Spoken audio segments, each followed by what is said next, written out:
大家好，我是小高姐。今天我们来做萝卜丝饼。我们先来和面，中筋面粉、水、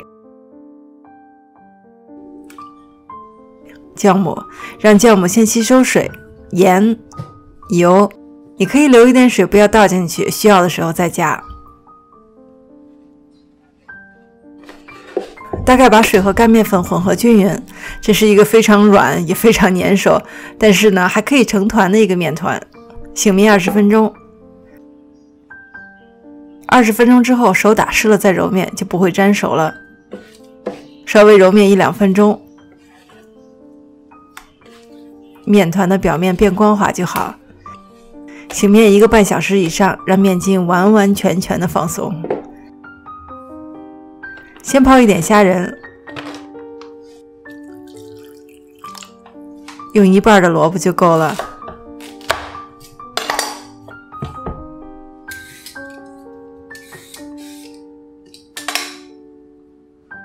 萝卜对半切开，朝一个方向插，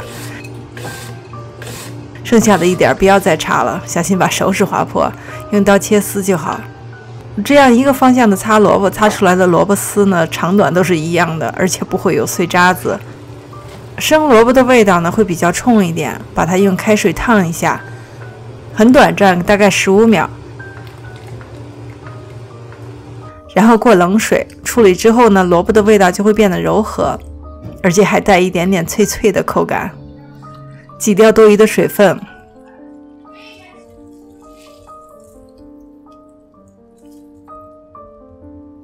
萝卜短暂焯水，它是不会断开的。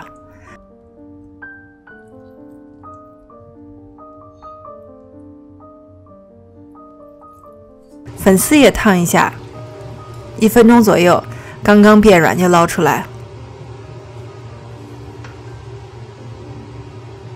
过凉水，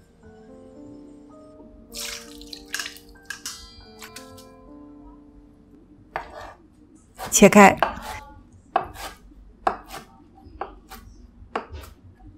1根辣椒，我用的这根辣椒不是特别辣，如果你一点辣都不吃，可以用大辣椒代替。去籽之后先切丝，后切碎。4根小葱，切葱花。泡过的虾仁切小颗粒。材料准备好了，我们来拌馅。先把萝卜打散，放入粉丝、虾仁、红辣椒、生姜泥、五香粉、白胡椒粉，最后把葱花放在上面。油烧到冒烟，泼在葱花的上面，葱的香味泼出来。最后放入蚝油、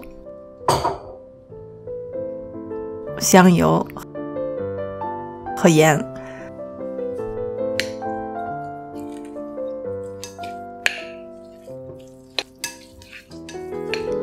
馅料拌好了，我们可以包馅饼了。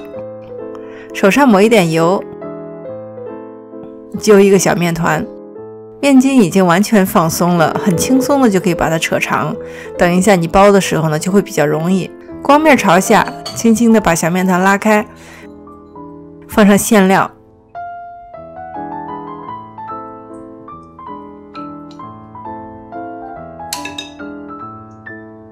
顺着面筋的力量把馅饼包起来。如果面筋没有醒到呢，硬扯就会断开，馅饼就会破皮。最后封口，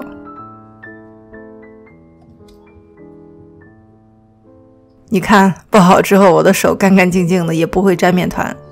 锅里倒油，封口朝下，放到锅里，用手呢把馅饼压扁。我压下去的时候呢，你也可以看到它的皮已经很薄了，而且也不会破。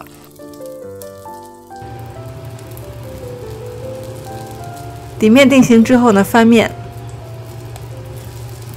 盖上盖子烙一会儿，最后打开盖子，把两面烙到焦黄，就可以出锅了。掰开看看里面，面皮很软，而且很薄，油轻轻煎过之后呢，吃起来非常香，而鲜亮的味道很丰富，特别是萝卜，它味道柔和，吸收了蚝油和葱油，味道变得非常鲜美。这是一道非常美味的萝卜丝饼组合。谢谢大家收看，我是小高姐，我们下集再见。